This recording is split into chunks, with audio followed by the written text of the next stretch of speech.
Welcome to the Strategy of the Week presentation for July 27th, 2012. My name is Todd Schaefer. I'm the Manager of Research for VectorVest, and I'll be providing your strategy presentation this evening. With last week's announcement of the 2012 ETF Challenge and its more than $32,000 in available prize money, there's been a great interest in learning how to develop a winning trading plan. The trading plan should optimize the performance of any strategy, whether created by VectorVest or the individual user. So tonight, I'll demonstrate how to use the VectorVest tools to develop your own personal trading plan.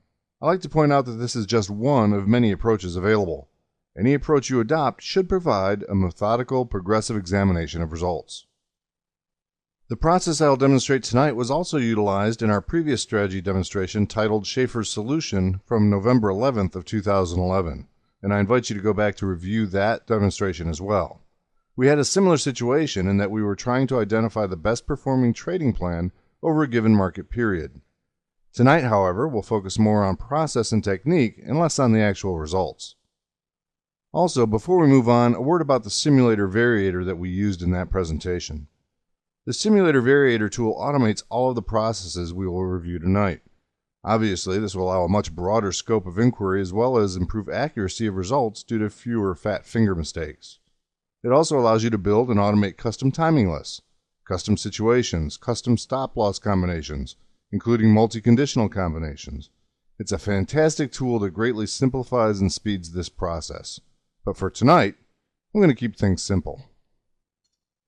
All trading plans include at least three elements: when to buy, what to buy, and when to sell.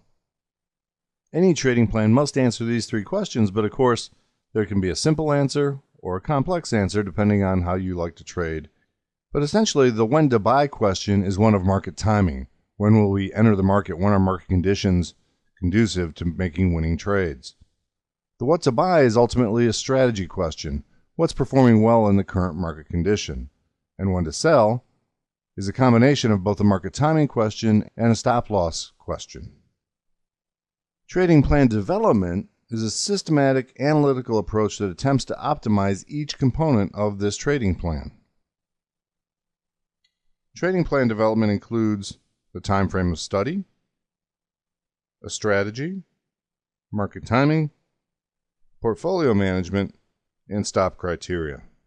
And so out of this trading plan development comes our trading plan.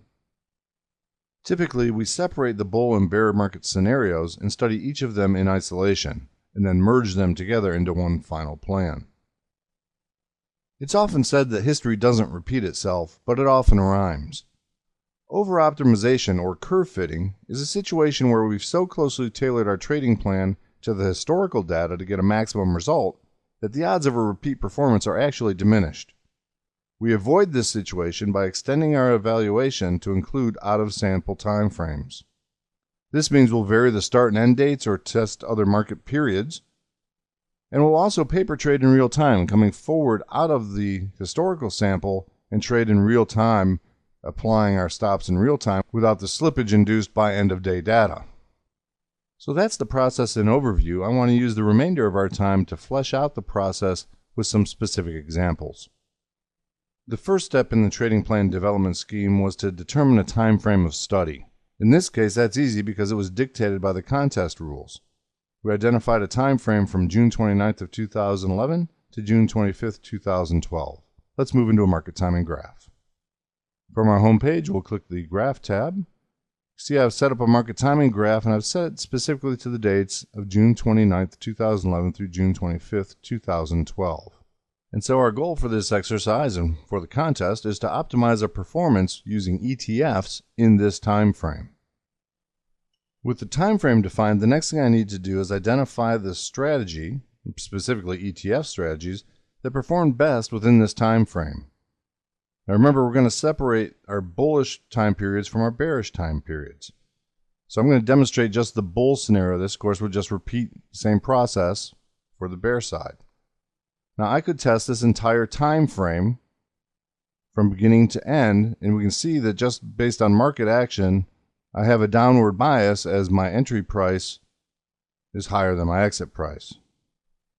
I could also test just the bullish segments of the time frame and segment it perhaps by a timing signal. So for instance, I could test all of the confirmed up situations that happened within the time frame and find out which strategy best performs over each of those market turns.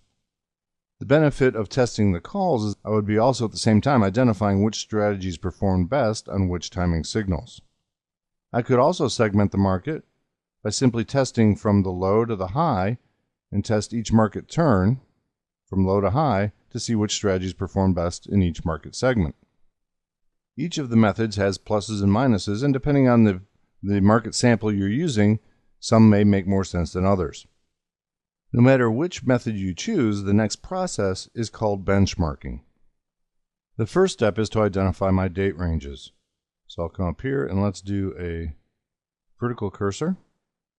I'm going to test from the low of October 4th to the high of October 27th. My next test bed would be from the low of 11/25 to the high of March 27th. And then I might do a third test bed, the low of June 4 to the high of June 19. And remember, the purpose here in selecting these time frames is not to say that I actually would have known that that was the real low and that was the high and that I knew to get in and get out. I'm simply trying to identify which of the ETF strategies perform best in each of those time frames. And of course, statistically, the more data I have, the more robust the conclusion. And so I want to see how each of these strategies performed over multiple turns. In fact, I might even try multiple start dates. But with my sample dates in hand, my next stop is to go to the Unisearch tool. So I'll come to the top and click Unisearch. In the Unisearch tool, then, I've highlighted the ETFs folder. This houses all of the VectorVest canned ETF searches. Green arrows for bullish market periods, red arrows for bearish market periods. Of course, you can add to this list and this methodology any searches that you create.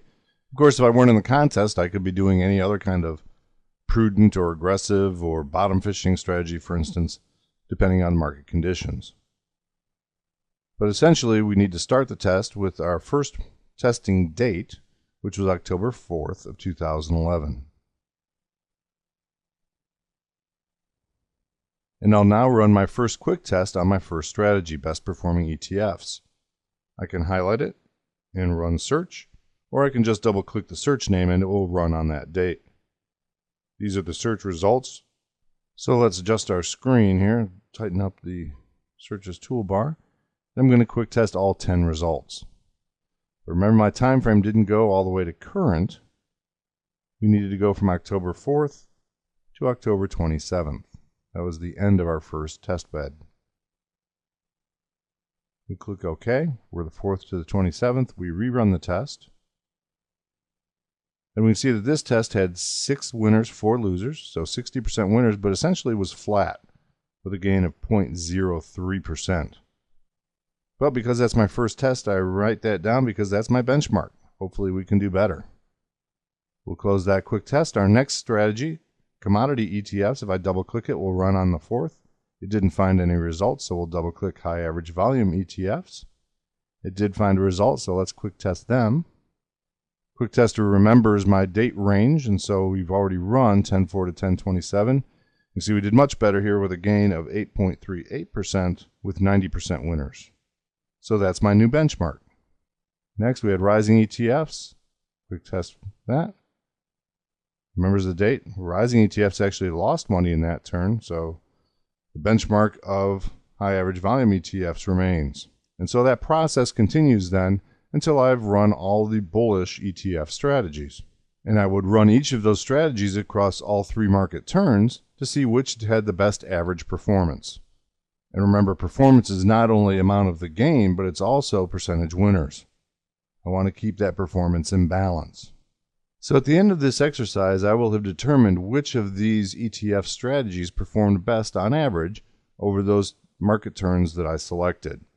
For the sake of argument, we're going to pretend that it was uptrending ETFs, which is the strategy that serves as the benchmark for our strategy contest. Now, since I know uptrended ETFs made the best overall gain, my next question is, well, what market timing signal works best with this particular strategy? To do that, we need to go to the backtester. And we'll backtest an idea. Here we are in the backtest wizard. We're going to leave all of our account settings at their defaults. And next we're going to choose our market timing system. And here I think you'll see why it's so beneficial to have the auto tester, because all of the timing lists or timing signals are built right into the program. I can still accomplish the same results manually simply by running to each up and down call as they're indicated in the market timing graph. But we'll start with confirmed calls. Next, for the up situation, when we're in a confirmed up signal, the first thing it wants to know is we're going to buy long. We're going to our ETF folder. And we're going to use uptrending ETFs. We won't be using any stop criteria at all. We're just looking for native performance of the strategy itself from signal to signal. We'll also leave our detailed settings at their defaults. For the confirmed down call, we're going to go to cache. Our test period will match that of the contest test period, which was June 29th, 2011 through June 25th, 2012. And we'll give this a name. I'm going to call it uptrending base.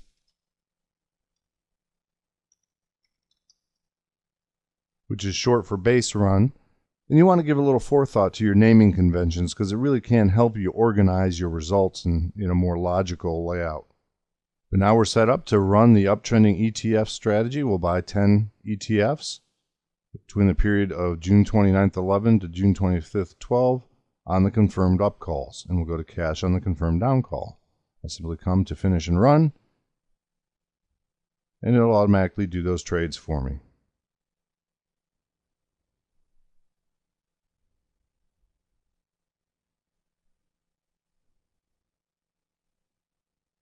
We can see it started out a little bit underwater, but had a nice gain between January and the end of March.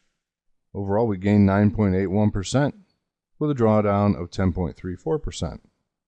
And so now we'll repeat that for each timing signal. I simply come up and click the copy button, change my confirm calls to the next signal, the primary wave, click finish and run. Notice it gives me a name, uptrending base copy. It tells me that I changed the timing list to primary wave, and it'll give me a result. And now through the magic of time-lapse photography here, I'm going to run the other two so we can compare the results. And as you might have expected, DEW was the best performer. I've sorted the tests by their annualized rate of return. You can see that the DEW timing signal did best with a 38% annualized rate of return. And if I pull over the commission column, we can see it had a max drawdown of 11.5%. And just as a point of reference, I did make an adjustment in the detail section so that we didn't reload the portfolio on every green light. But now we see our best performance is the combination of our DEW timing list with this strategy. Next, I go to a series of refinements of this strategy, testing more of the portfolio management settings. So if I come in to make a copy of the DEW sample, we'll leave our timing list the same. We now come into the automation rules for this strategy. For the next step, there's not a hard and fast rule. I could come and try different stop criteria next, but I prefer to stay with the native performance of the strategy first and then minimize drawdown, maximize performance, identify risk with my stop criteria. So I come to the more settings section first. And again, all of these variables can be tested to see which combination of these settings will optimize the performance. One of the things that Angel found was she made an improvement when she went to a 5-position portfolio. So changing only that criteria, let's come down and rename it. Now you can see the naming convention, and we'll call this 5-position. Click finish and run.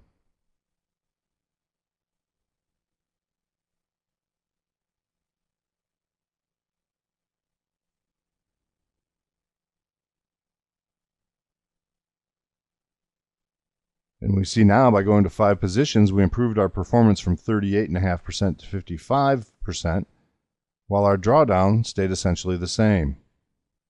And so we might try some other things like industry or sector diversification, or stepping in instead of jumping in. Well, that's not germane to the contest. It can be for your overall trading portfolio. And so the back tester gives us the opportunity to try all of those different scenarios and quantify their results. Once I've maximized that native performance, then the next thing I want to do is apply stop criteria. So again, I'll come and copy the portfolio. I come back to the search, and now I'm going to the stop criteria tab. Now there are a lot of options that you have within the stop criteria, and you could spend a lot of time testing here. I typically test those that I would trade. So the default ones for me typically, rec equals sell, percent gain loss, I'll do a 50-20, a 30-10, a 30-15, a 20-10, a trailing 20, a trailing 10. Those are down here. But feel free to try any of those different stop criteria that you think will perform well. The one thing I would caution you against is, again, over-optimizing. If you find that you're doing a 17.2% gain and a 3.4% loss, you're probably over-optimizing your test. Let's try a trailing 10% stop loss just for grins. We'll come in here, update our name, and call this 10% trail, and click finish and run. And what I'm looking for is how that impacts the number of trades that I had to make, what's the drawdown, what's the win-loss percentage, and on balance, where can I find my best performance?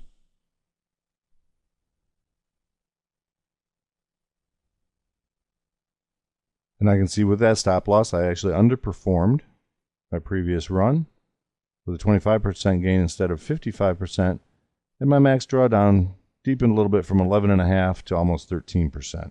My winning trade percentage fell from 68 to 54, and I made more trades. The commission's going from 945 up to 1164. And so I think we can do better than that, so I'd go ahead and strike a copy and try a different stop combination. This is also where often if I see a large drawdown, I try things like not replacing positions as they stop out, or stepping in instead of jumping in with all of the positions. And that I'm trying to minimize my drawdown on that signal reversal. And once you've optimized the bull side, of course, then you're going to repeat the same process for the bear side. As you get deeper into the process, you'll use some empirical testing to better understand what's working in this time frame, and you may get other ideas you want to explore. Remember, the other thing you want to guard against is to make sure that you haven't over-optimized the time frame.